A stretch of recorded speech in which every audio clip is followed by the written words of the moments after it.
আসসালামু আলাইকুম রহমতুল্লাহ। সুপ্রিয় দর্শক, সবাই কেমন আছেন?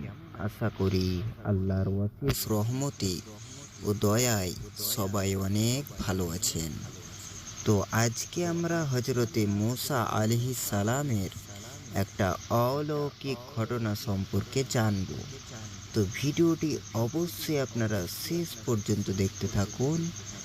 তো হজরতে মুসা আলাইহিস সালাম যখন ফেরাউনের দরবারে গিয়ে নবী দাবি করলেন, তখন ফেরাউন তাকে তার নিজের লাঠি মাটিতে ফেলতে বলল। লাঠিটা মাটিতে পড়ার সাথে সাথে একটা বিশাল সাপে পরিণত হলো। এটা দেখে ফেরাউনের জাদুকররাও ভয় পেয়ে গেল। তারপর তারা তাদের নিজের জাদু দেখাতে লাগলো। কিন্তু হজরতে মুসা আলাইহিস সালামের সাপের সামনে তাদের জাদু কিছুই না।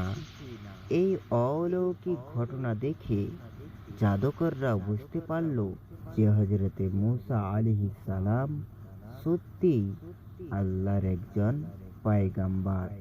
তারা সবাই হজরতে মুসা আলাইহিস সালামের উপরে ঈমান আনলো।